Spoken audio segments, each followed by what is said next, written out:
L'émergence du Brésil et sa politique culturelle étrangère. Bonjour à tous.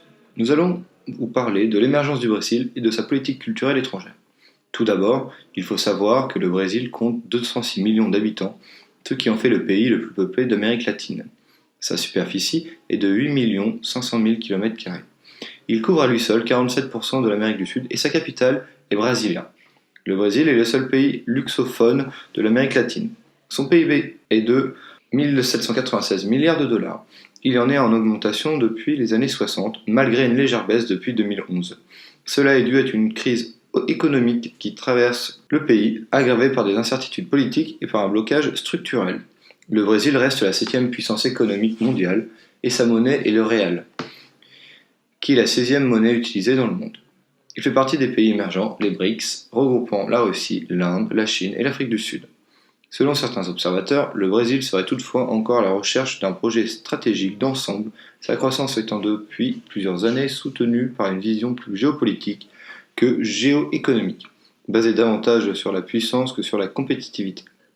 Dans un premier temps, nous vous expliquerons le soft power brésilien, puis dans un second mouvement, nous vous exposerons les moyens et les ressources dont dispose ce pays.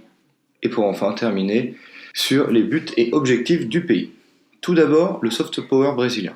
Le soft power désigne la puissance d'influence et la persuasion d'un État sur un autre, une influence qui se fait par un moyen non coercif, c'est-à-dire sans contrainte quelconque. L'expression a été pensée et décrite en 1990 par Joseph Ney, analyste théoricien américain spécialisé dans les relations internationales. Le Brésil partage ses frontières avec presque tous les États d'Amérique latine, excepté le Chili et l'Équateur.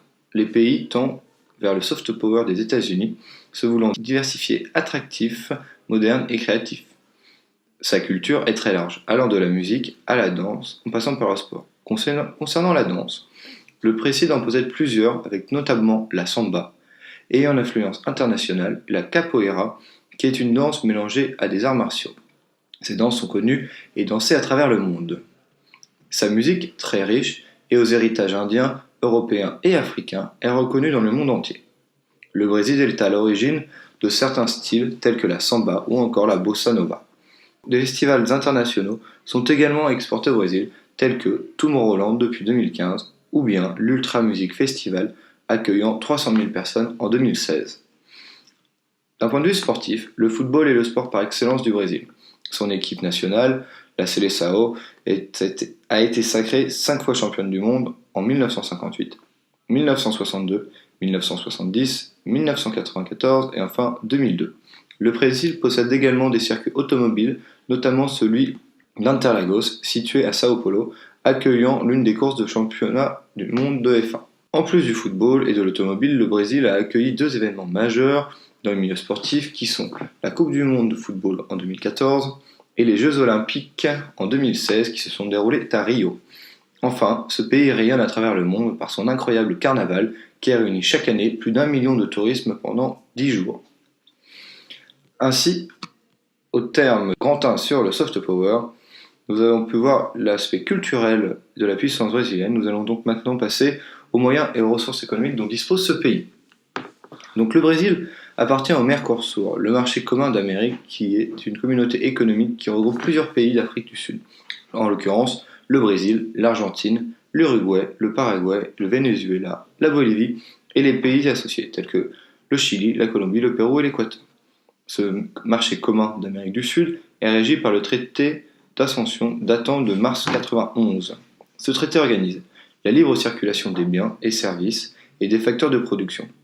Il organise également une politique commerciale commune, une coordination de politesse macroéconomique et sectorielle, et enfin une harmonisation des législations des pays, ce qui permet notamment l'échange des ressources naturelles.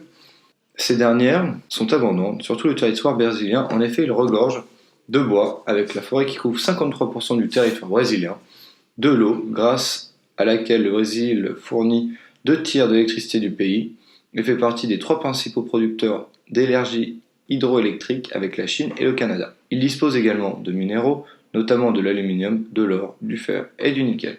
À la suite des ressources, nous allons donc voir les buts, ce que s'est fixé le Brésil. Le Brésil souhaite devenir une puissance régionale et faire contrepoids à l'influence des États-Unis en Amérique du Sud. De plus, il recherche à travers son soft power à se rendre davantage crédible sur la scène internationale. Ainsi donc, au terme de cette étude sur le Brésil, comme nous avons pu l'évoquer tout au long de la vidéo, la notoriété du Brésil ne cesse de croître. De plus, sa parole est incontournable, il ne se passe plus un sommet international sans que le Brésil ne soit convié. La puissance du soft power brésilien est un réel atout de développement pour le pays. Il est le seul pays à avoir défini ses frontières pacifiquement et qui n'a pas connu de conflit militaire depuis plus de 100 ans. Le pays commence peu à peu à se stabiliser, ses dettes diminuent depuis 2012. Cependant, le pays a encore des efforts à faire avant de devenir une puissance majeure. Ses problèmes d'instabilité gouvernementaux, la lutte contre la corruption et la pauvreté sont des axes d'amélioration qui lui sont encore nécessaires.